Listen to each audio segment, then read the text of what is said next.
On at least 6 space missions, United States astronauts have encountered UFOs. Journalist Frank Edwards records the following incident. As Major Cooper was making his final orbit of the Earth in May of 1963, he was approaching Perth, Australia. Suddenly, Major Cooper radioed down to the tracking station that he was being approached by a greenish glowing disk with a faint red glow on one side. It was traveling east to west, which no man-made satellite does. 200 persons at the tracking station watched the object on the gear there. They saw it approach Cooper. Then it veered away from him and sped on out into space. It was only the first of many such cases. Every American astronaut since Gordon Cooper has also been approached by unidentified flying objects. And each time the UFOs come closer to the astronauts, and each time they remain a little longer. In 1965, Major Edward McDivitt photographed one of these objects near the capsule in which he was orbiting the Earth over the Pacific Ocean. And the photograph, as released by the National Aeronautics and Space Administration, clearly shows a bright egg-shaped thing which leaves a visible trail from its propulsion system. The more we study the evidence that is being assembled all over the Earth, the more inescapable the conclusion that man had best prepare himself for the greatest event in human history, the realization that we are about to contact or to be contacted by sentient beings from elsewhere in the universe. The late General Douglas MacArthur said that this confrontation would be the greatest challenge man ever had to face. Are we ready for it when and if it comes? Frank Edwards reporting. Gemini 5, 10, and 11 have all had similar encounters. So convinced was astronaut Edgar Mitchell of the existence of UFOs that he retired from the U.S. space program to devote full time to UFO investigation. During our first mission to the moon, Mission Control recorded the following broadcast of strange noises that were heard on the Apollo 11 spacecraft.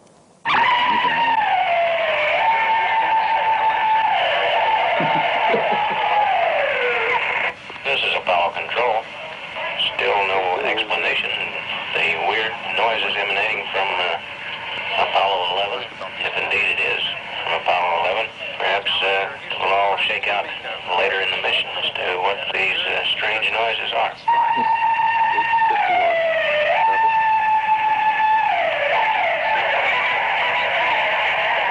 NASA says UFOs have reportedly dogged the U.S. space program since the very beginning. UFO researchers claim that NASA's own logs show that virtually all of the early Gemini and Apollo missions encountered UFOs. NASA has explained most of these sightings as space debris or solar flares, but some of its own astronauts have disagreed. UFO sightings have been reported by James Lovell, James McDivitt, Wally Schirra, Deke Slayton, Gordon Cooper, and others. In March 1989, some strange transmissions occurred during a space flight. A Maryland ham radio operator picked up the voice of Discovery pilot Colonel John Blaha speaking on a secret NASA channel.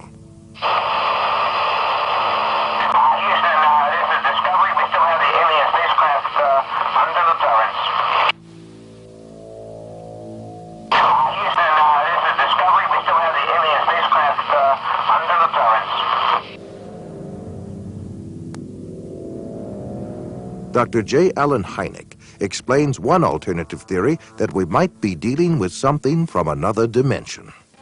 One of the most intriguing aspects of UFO sightings is their apparent isolation in space and time.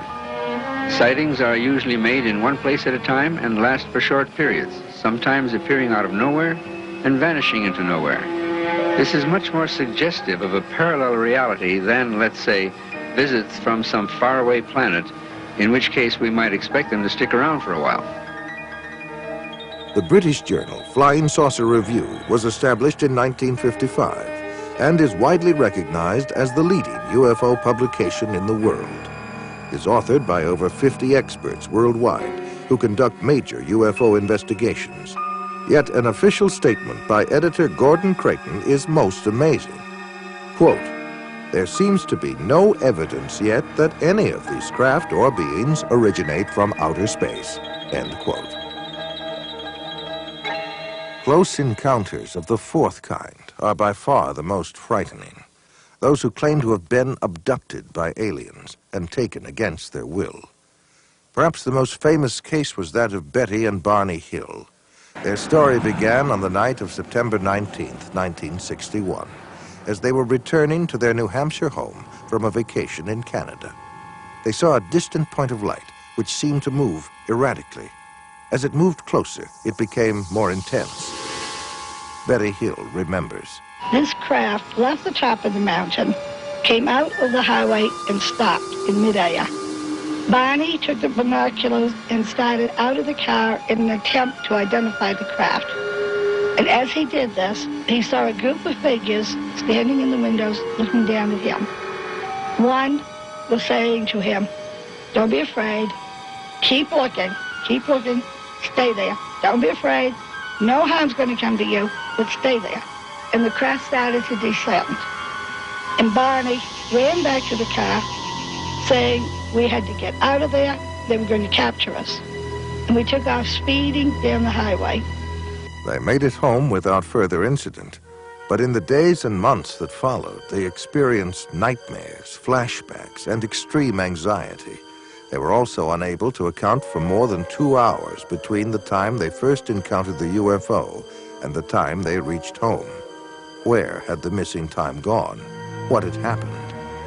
They sought out a psychiatrist, and through hypnosis, Betty and Barney Hill narrated a tale much stranger than the one that had been lodged in their conscious minds. Barney put on the brakes, the car motor died. They separated, came up on each side, took us out, took us in a path through the woods, took us on board, gave us physical examinations. We were being kidnapped. Betty Hill remembers being able to offer a detailed description of her alien abductors. They're all shot. The leader, I would say, was my height, or just a little taller than I am, and I'm 5 foot.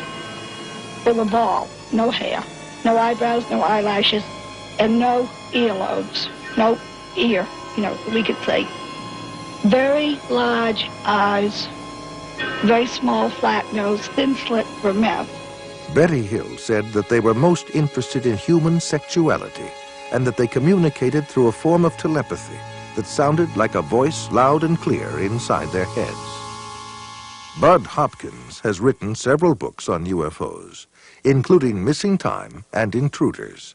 He is one of the foremost experts on abduction cases, otherwise known as close encounters of the fourth kind.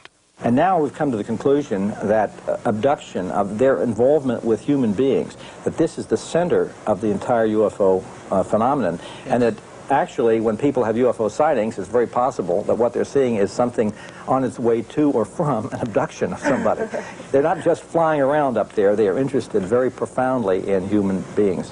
Whitley Strieber claims to have been abducted by alien beings on more than one occasion and wrote of his experiences in his best-selling book, Communion. I've had, since I wrote Communion, over 55,000 letters from people around the world who've had this similar things that think they have happened to them, and we still get about 200 a week.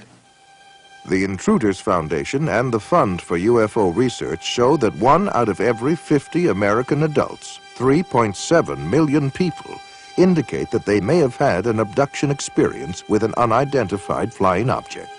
In 1969, the United States Printing Office issued a 400-page publication entitled UFOs and Related Subjects, an Annotated Bibliography. The author was the senior bibliographer for the Library of Congress, Miss Lynn E. Cateau. During her research, she read over 1,000 articles, books, and other literature. She summarizes her findings in the preface of the bibliography. A large part of the available UFO literature is closely linked with mysticism and the metaphysical. It deals with subjects like mental telepathy, automatic writing, and invisible entities, as well as phenomenon like poltergeist manifestations and possession. Many of the UFO reports now being published in the popular press recount alleged incidents that are strikingly similar to demonic possession and psychic phenomenon that have long been known to theologians and parapsychologists. This document was compiled for the United States Air Force and is now in the Library of Congress. Dr. Jacques Vallée has addressed the United Nations on UFOs and was the model for Lacombe in Steven Spielberg's Close Encounters of the Third Kind. He is the author of 8 books on UFOs and has been widely recognized as the premier investigating scientist in the realm of UFO research. In his book, Messengers of Deception, Vallée says, an impressive parallel can be made between UFO occupants and the popular conception of demons. And in his book, Confrontations, he writes, the medical examinations to which abductees are said to be subjected, often accompanied by sadistic sexual manipulation, is reminiscent of the medieval tales of encounters with demons. He also made this statement, I believe that when we speak of UFO sightings as instances of space visitations, we are looking at the phenomenon on the wrong level. We are not dealing with successive waves of visitations from space. We are dealing with a control system. And he states, UFOs are the means through which man's concepts are being rearranged. They are engaging in a worldwide enterprise of subliminal seduction.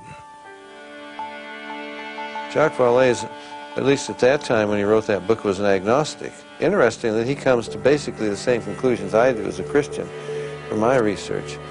And he said about UFOs, they're real, but they're not physical. They're messengers of deception. And this was based on his research of about 20 years. They seem to be psychologically preparing, setting us up for some ultimate delusion that is too horrible even to imagine as yet.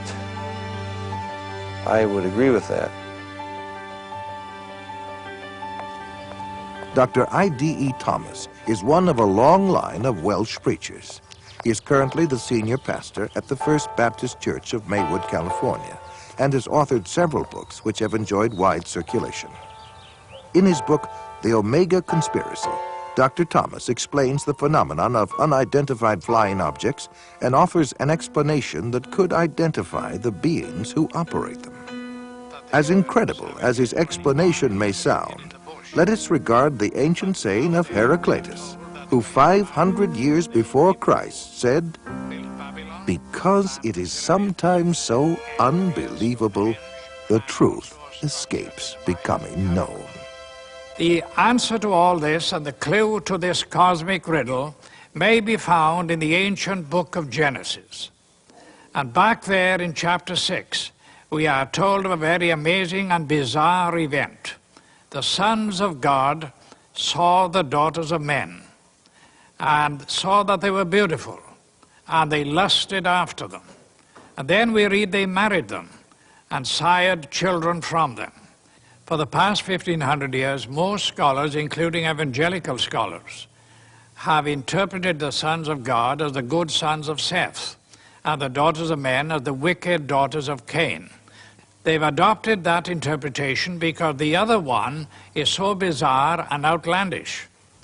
The ancient interpretation, and in my opinion the correct one, is that the sons of God were demonic beings or fallen angels, and that they came down to earth, they lusted after the daughters of men, they married them, and produced this amazing progeny, this hybrid progeny of the Nephilim. And the very word Nephilim does not mean giants. It comes from the root Nephal, fallen ones. The early Christian fathers in the first 4 centuries, men like Irenaeus, Tertullian, Ambrose, for 400 years they knew no other interpretation except that the sons of God were angelic